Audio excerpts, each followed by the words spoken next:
Hello, everyone. Welcome back to the Lincoln Journal-Stars Life in the Red podcast. Luke Mullen and Amy Just, your hosts as usual. Amy, we're at the point of the year where not one, not two, we got three sports to talk about today. It's seriously getting into crossover season for you. Well, it's technically four. Basketball's one sport. Men and women, that's two different teams. Sports. I said sports. Three sports, four teams. As long as Clarify. you recognize. They're on the list. I know. But of course, we'll give you a little bit of update on Nebraska volleyball as we always do. But what we're alluding to, we promised some basketball season previews. We'll talk about both the women's and the men's teams, about the roster, their season outlook a little bit. And we'll close things off with football like we always do. Another big win for the football team. We'll, of course, discuss that, how close they are to bowl eligibility. But starting things off, as we usually do here, talking about the volleyball team, two really nice home wins, sweep in Maryland, 3-0. Harper Murray had 16 kills, hit 423 in that one, and followed it up with another 3-0 sweep over Rutgers. Now 21-0. That's one heck of a record in a tough conference. Yeah, absolutely. It's one of the best starts that they've had in a long time. The 2008 team, of course, started 20-0.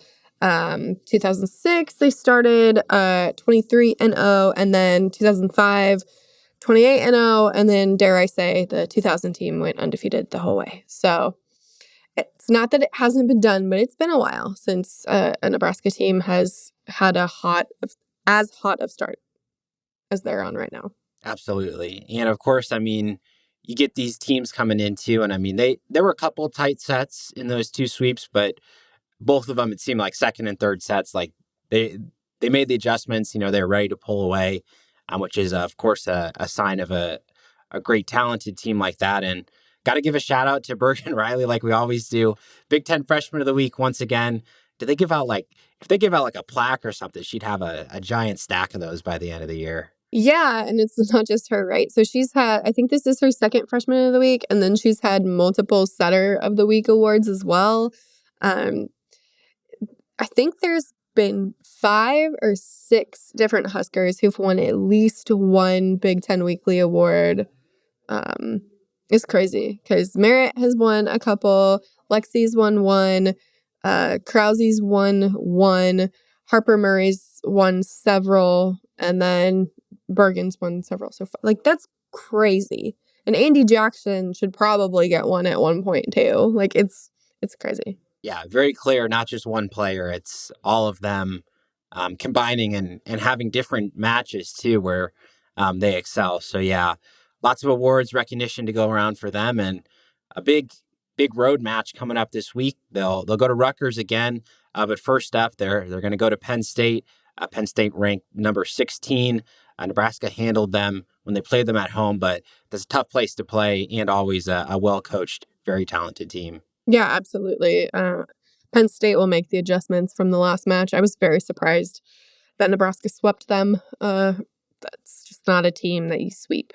So I know Penn State will be ready for this weekend. Yeah, going to be interesting to see how many sets that goes, how Nebraska reacts to playing, again, one of those top teams in the Big Ten as this regular season continues on, chasing that undefeated record, some more big matches for the volleyball team coming up this week. But yeah, and some news that came out earlier today.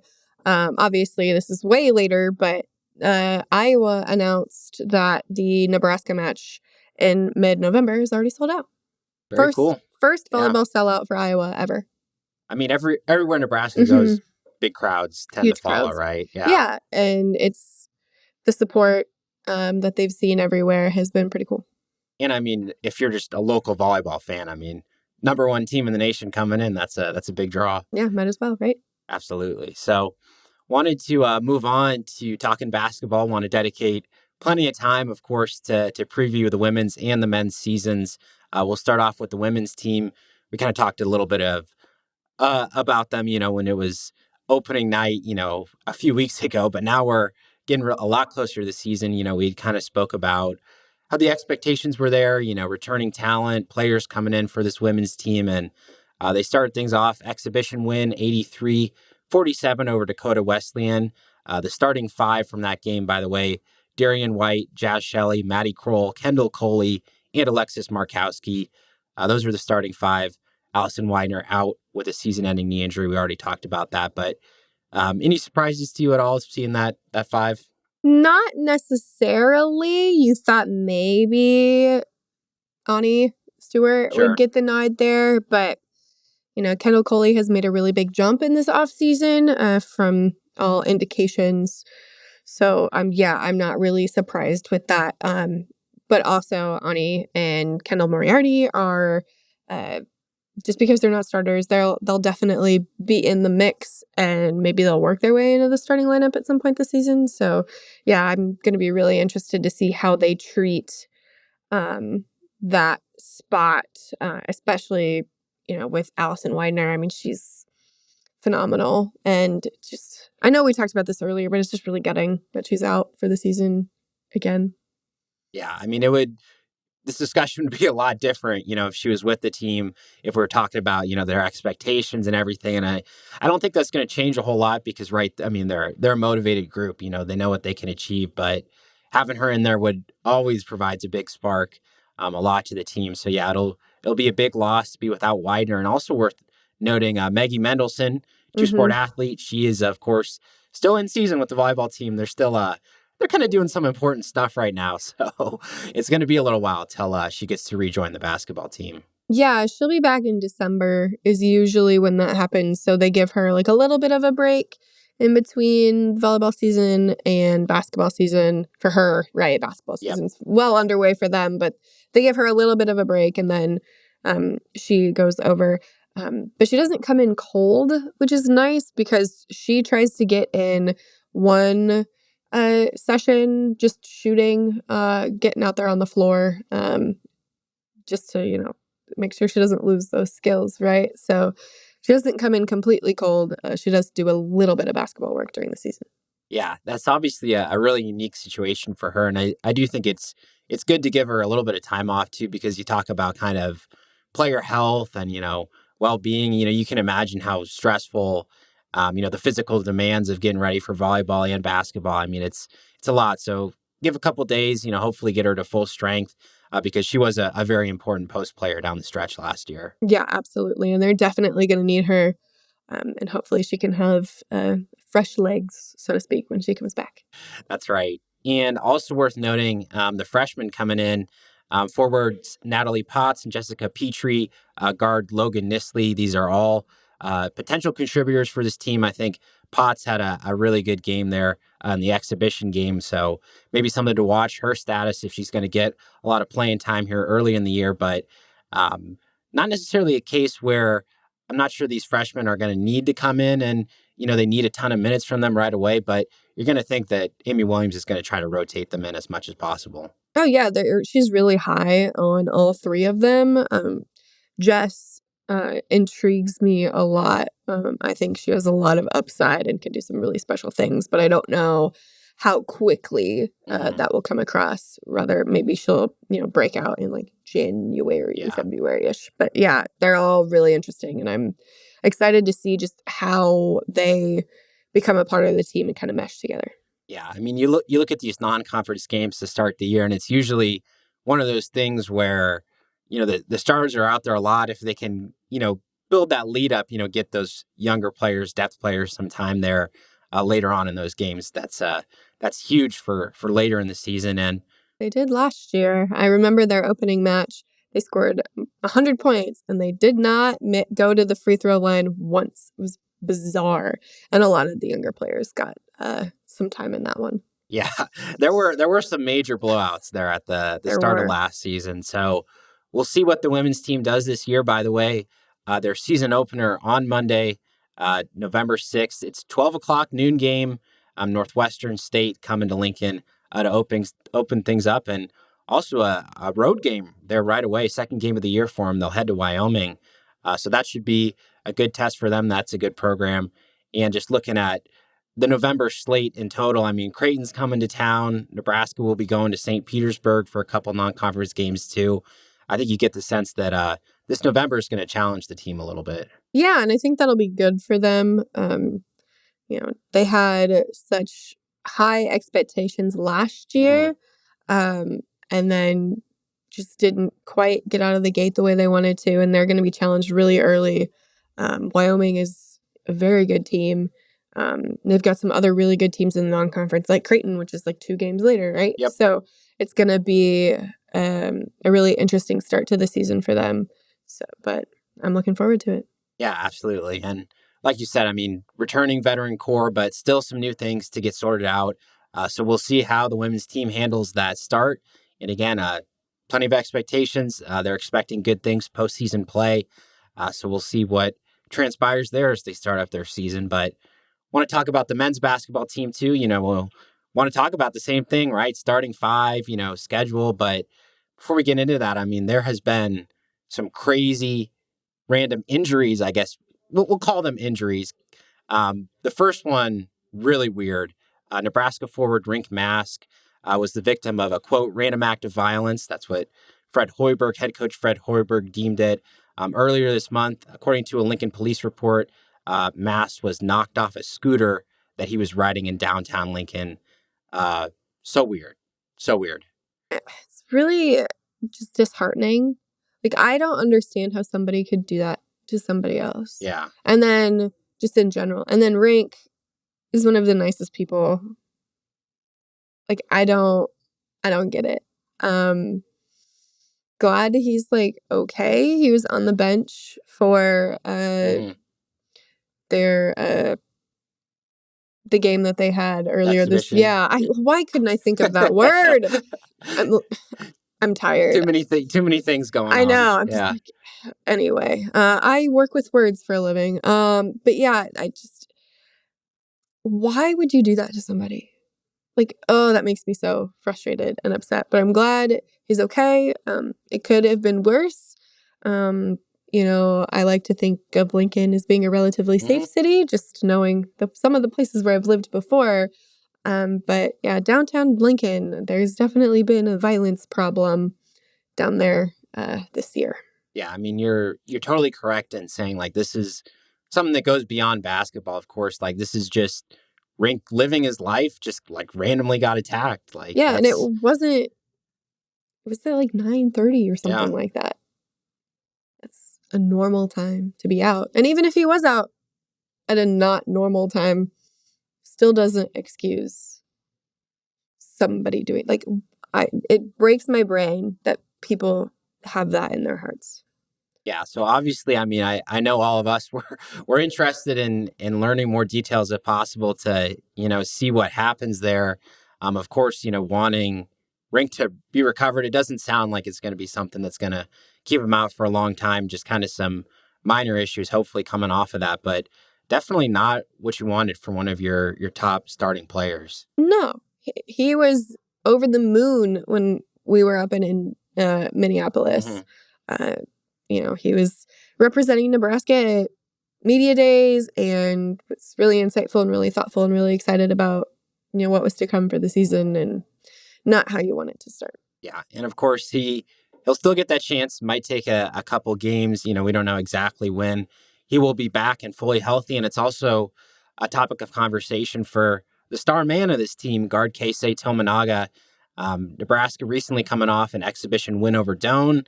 And it's one of those things where exhibition game, just want to get the team out there, get them fresh, avoid injury. That would be the main goal. Well, Keisei kind of got his ankle twisted up on. Could have been worse, I think, was the general reaction to that. You could really severely, sprain or something like that. But for now, he's going to be out for a little bit, it sounds like, but not the most long-term injury, hopefully. Hope not. Yeah. Considering Nebraska only had 5 scholarship players available for they were down that most of the team. Scrimmage against Doane because Josiah Alec is still working back from his injury. Blaze didn't play because he's still working back from his ankle injury. Alec is an ankle as well. And then Juwan Gary has been suspended. Not sure how long that will be. So yeah, they were pretty thin this weekend. So I am hopeful just for their sake that Keisei can, come back as soon as possible or, Yeah, there's just a lot going on with basketball. I felt like I was on vacation this past weekend and just like constant updates of like, what's going on? Wait a minute. What? Like, I felt like whiplash when I heard about rank, and then, you know, checking Twitter on my flight about the exhibition game. And I'm just like, wait, who's all hurt? Like, yeah, if I had a hard time keeping track of football injuries, I mean, basketball is not helping much either. Yeah, you think you know what's happening, and then a week goes by and half the team's out. You're like, what's going on here? So, I mean, honestly, it's worth talking about what does this starting five look like? And of course, I mean, it's going to look differently in this first game of the year versus, game 5, game 10. But assuming, all the players get back, get fully healthy, what do you think a potential starting five would look like for this team?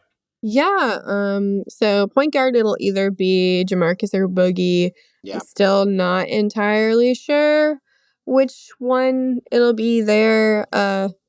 Obviously Casey. And then from there, I think it depends on the size of the team that they're playing and how they want it to go. So like Bryce Williams would be a really good spot there at the 3. But if they want to go smaller, you put CJ there, I think. Juwan Gary is whatever he gets back from whatever happened. Be your 4. But maybe it's Josiah.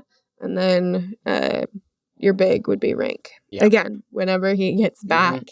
Felt like that came with a lot of caveats. But yeah. I mean, half the lineup, if not more, is out right now. I mean, it's seriously some personnel concerns about, what this Nebraska team is going to look like, maybe first couple games of the year. But at the same time, if you think, well, say everybody's healthy, I mean, they'll feel pretty good about the first unit, second unit. I mean, there's depth there to help kind of deal with some of this. And of course, you mentioned Boogie Coleman, CJ Wilcher will also be a key backup guard. Blaze Cada, had some good moments last year. They'll count on him as well too. So if he can step up, if Mast is out, that would be key. And again, those are the kind of the issues that they're going to have to worry about because, hey, season starts Monday. Same as everybody else. Lindenwood coming to Nebraska. That'll be a night game, 7 p.m. tip to start things off. And honestly, I mean, looking at Nebraska's November slate, it's a little bit different from what I pointed out there for the women's team because there's a whole lot of home games, a whole lot of teams that maybe didn't make previous NCAA tournaments. And of course, there is a nice trip to Sioux Falls, South Dakota. They'll play Oregon State there. But I was saying this to you the other day. I mean, no true road games for this Nebraska team until December 6th when they play a conference game at Minnesota. Quite interesting. Yeah, I feel like this might not be the sexiest or the most exciting non-conference slate, but it'll help this group build some confidence, hopefully. And if they have injury situations to deal with, that, the game is not necessarily in jeopardy. Yep. If you're down, hopefully not as many guys as were out on Sunday, but yeah, I think it's a potential to get a lot of different guys in a lot of different lineups and playing time together. Yeah, I mean, obviously the Big Ten conference slate is very challenging. So many games out there that I think it makes a lot of sense to get some non-conference games out there, work out some of those issues, try to develop as a team. So I think that was probably part of the methodology with that. And again, starting things off, of course, on this Monday, they'll also play the Thursday after that, Florida A&M coming to Lincoln. So those are first 2 games up for the men's basketball team. And, they're hoping for big things. Like I said, I mean, there's with Casey coming back, Rink coming in, Josiah. I mean, there's a lot of optimism around this team when all those pieces come together. Yeah, absolutely. They just need to come together. Yeah. Get healthy. Yeah. That's the key. And that's been a topic for the football team too. Nice little segue there as we move into our weekly football portion of the podcast. And it was a big one that Nebraska won 31-14 over Purdue, improved to 5-3 on the season. I'm not sure how much of the game you caught. But I got to watch a significant portion of it. was getting my hair done in the fourth quarter, and I'm like listening, and I hear, Jeff Sims, and I'm like, what? And I like run back over. I'm like, what's happening? So I did like miss some things. Like I didn't see that hit for Heinrich. Obviously, I've gone back and watched some of it too, but yeah, no, I watched more than you would think, and I sent some tweets out, but it was mostly about the fumbles, I think, is what I was tweeting about. Yeah, no normal fourth quarters. That's always going to be the case. But I think just breaking down this game a little bit real quick, kind of the same formula we've seen in recent weeks. I mean, limited offense. They had one really, really good touchdown drive. Harburg popped that long touchdown pass to Jalen Lloyd as well. That was huge. Emmett Johnson had another good game. He seems to be really coming on in that role as starting running back. But once again, I mean, it was the defense that got the job done. Purdue, less than 200 yards of offense. They finally forced some turnovers, which was key. Tommy Hill, a couple picks. Jamari Butler forced a fumble. And Quentin Newsome, also big game from him. He recovered that fumble, was there for a blocked field goal to take that all the way to the house. I mean, that was just absolutely vital, that series, because that was 14-0 Nebraska. Field goal would have made it 14-3. Instead, you block it, take it back 21-0. I mean, that was the play that sealed that game. Yeah, I remember watching that. I'm just like, finally, like they have tried to go after that block all season long, and it finally just worked out just right to make it work in their favor. And it couldn't have happened for a better guy in Quentin. I mean, I wanted to ask this to Ed Foley today, but didn't get the opportunity. It's just, you have a defensive starter, a guy who is a single-digit jersey wearer, embracing multiple roles on special teams. He's not just on one unit, he's on multiple. And like that has to do so much for just like the culture of special teams that they want to instill. It shows the younger guys that, yeah, just because you are a starter on defense and you're basically one of our leaders, you're not too good for special teams. And for him to have the amount of success that he had, not just with those plays, but also with jumping on that muffed punt earlier in the game, like that has to do so much for them. And I'm happy for him. He absolutely deserved it.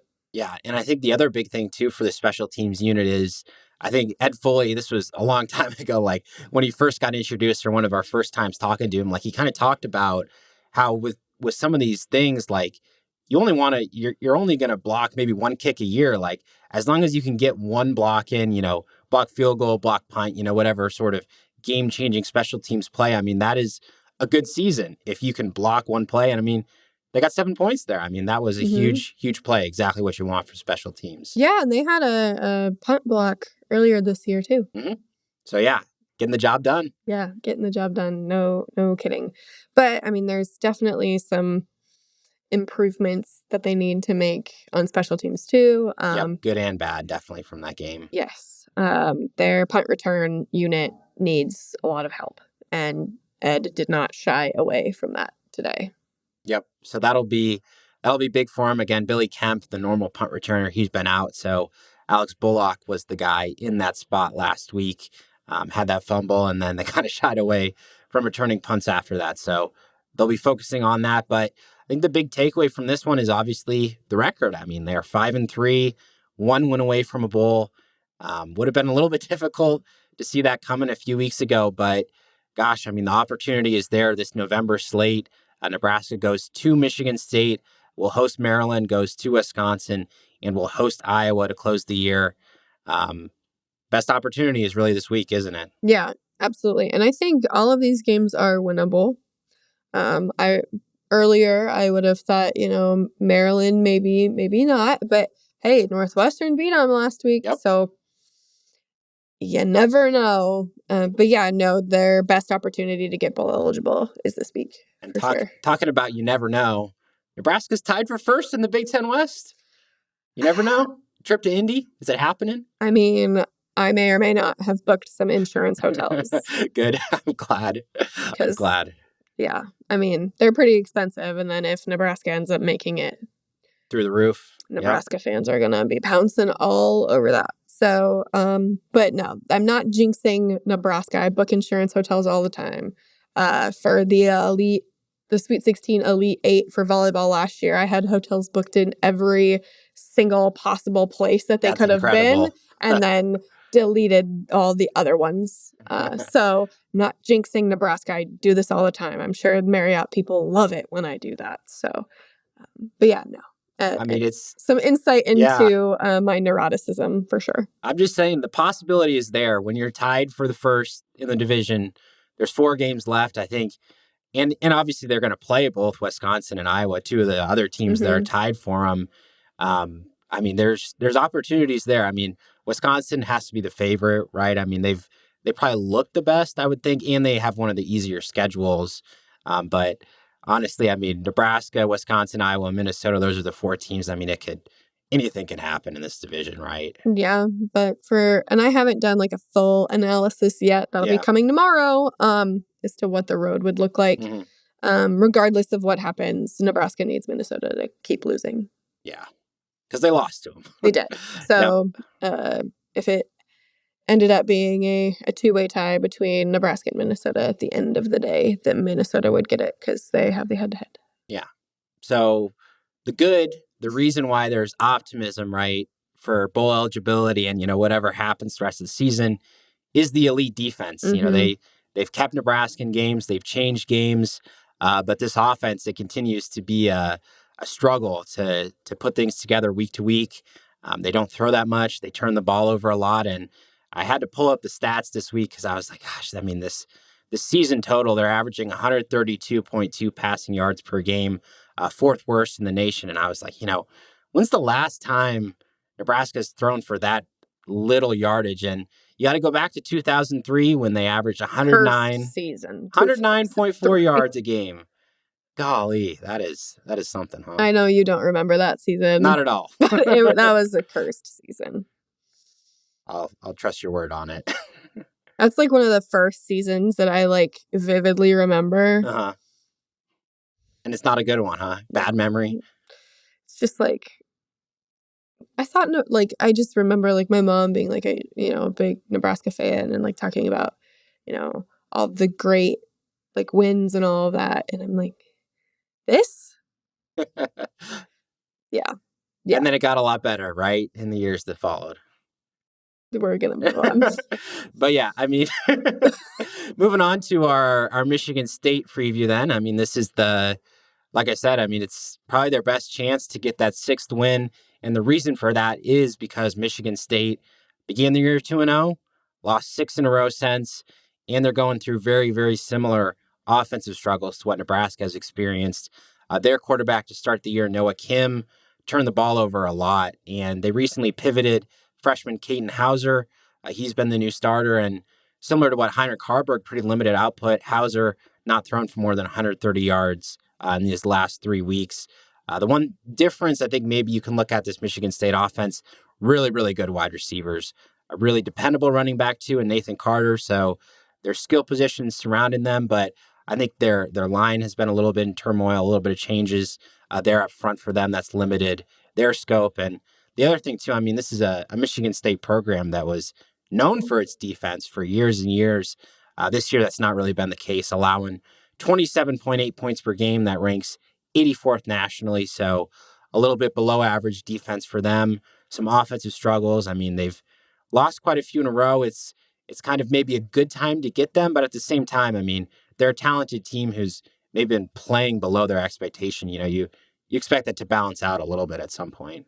Yeah, and with teams, and we saw this to a point last year, when teams have their head coach fired midway through the year, like Michigan State had with Mel Tucker and his malfeasance. That's a safe for work way that I could say that. Those teams sometimes lose their way. Mm-hmm. Not necessarily that they lose their like will to want to do well, but are they doing all of the things that they would have done if Mel was still there? And I don't know the answer to that. But I mean, they started 2-0, and then things have gone off the rails from the outside looking at that situation. So, but on the inverse of that, they have nothing to lose. Mm-hmm. Like you saw with Nebraska last year, spoiling Iowa's postseason. So even though they've lost 6-0, or 6 in a row, excuse me, I wouldn't count them out because they have nothing to lose. So yeah, it's the psychology of football teams that have their coaches fired is very fascinating to me because it could go a lot of different ways. Right, they can double down, right? Mm-hmm. Mm-hmm. Or they can crumble. Yeah. I mean, you've kind of seen that with Northwestern a little bit. Like, they've No doubled doubt. down. Yeah. Like, they have far surpassed any expectations. 4 wins. I mean, I would have struggled to put 1 or 2 on their schedule at the start of the year. Yeah. Northwestern could also very well make a bowl game. Right. They could win the West, honestly. And they could also win the West. They could win the West. So, it could happen. Yeah. So I just think it's really interesting. Yeah. So even though Michigan State, they're struggling right now, who knows what could happen in this game? It seems like every time Nebraska hits the field, it's wacky. There's turnovers. Teams just forget how to play a little bit of their game, just kind of get dragged into the mud together. That seems like what the last few weeks have been. And that brings us to our Husker Hot topic. Of course, when that happens, that's favored the Nebraska defense. They're playing really well, lights out right now. But how long do we think this high-level play from the Nebraska defense can last?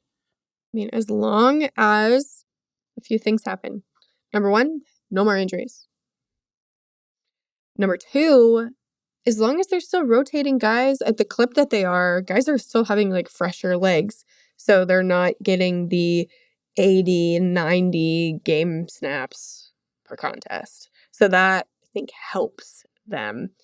When you're starting to rely on guys a little too much, then you can get the amplified version of the wear and tear, feeling kind of crummy in terms of just all of the hits that you take. So as long as those two things still stay status quo, I mean, I don't see why they can't continue to ride this out.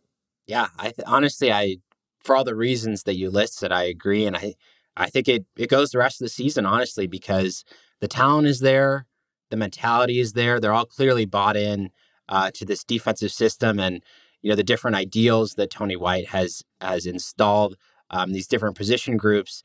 And I think the big thing, right, is honestly, unless the offense starts, holding the ball more, like scoring more. Honestly, I mean these low scoring games where, sometimes they're in pressure situations. I mean, they have responded so well defensively. It just seems like for as much as, the offense is going to fumble the ball, as much as, the defense is going to be out there for, 10, 12, 14 drives a game. I mean, they seem to thrive in those situations. It's wild. They do. And you know what? More power to them. Yeah, honestly, that's a tough group of individuals who all come together. And I mean, when they're out there, it seems like, I mean, they rotate these guys in so much, and it's like the level of play almost never drops regardless of who's out there. Yeah, which that's a testament to their coaching staff. Absolutely. Tony White doing a great job, all those position coaches as well, getting that defense playing at their best. So predictions, Nebraska's going to East Lansing. It's a road game, early morning there, morning kick there at Michigan State. What do we got? I say Nebraska 21, Michigan State 9. I think it's going to be another ugly, bleh game that will probably feature maybe a defensive or special teams touchdown. And Nebraska's defense will continue to hold serve. 9 points, 3 field goals for Michigan State. That's your prediction? I'm not saying that. I'm saying maybe touchdown and safety. I'm also not saying that. I can see a missed PAT, yeah, like some. Michigan State is not in the West, but this feels like a very Big Ten West-esque weirdness game. Absolutely. Well, I was asking because I'm predicting a field goal fest. That is my prediction. 20-16 Nebraska. That's 3 field goals for Michigan State, 2 for Nebraska in the scoring prediction. I just feel like they're going to get stuck these teams are just going to get stuck at like the 30-yard line. And, you know, maybe that's some missed kicks. Maybe that's, you know, they get backed up and they have to punt. But I feel like there's just going to be, this game is going to be played in the middle of the field, whether that's punts or these teams figuring out and finally getting some scoring drives. I just feel like it's going to be a one-score game. It's going to be tight. I respect the two-score margin that you have there, but I feel like it's got to be a one-score game. But I would have said the same about Purdue probably. And Nebraska scored 31, so who knows? Yeah, I just think that, I mean, I don't think all of those touchdowns will be offensive. Yeah. I think that, you know, they opened the floodgates last week, and against Michigan State, I think it is reasonable to expect that they will keep those floodgates open. Yep. And it's a huge game. There's so much on the line. Again, Nebraska going for bowl eligibility. If they clinch it this week, that would secure their first trip to a bowl game since 2016. We'll be there. We'll see what happens. Yes, I'm like, yes, we will be in East Lansing, enjoying our brunch game. Absolutely. And of course, for all of you, make sure to stay tuned. JournalStar.com will have all the game news and everything leading up to it this week. We'll hear more from head coach Matt Rule and preview the game as well. All of our different content going up online. And for all of you Life in the Red fans, again, hope you've enjoyed basketball preview, some volleyball updates. We'll have more to come in the following weeks. That'll do it for today's episode. We'll see you next.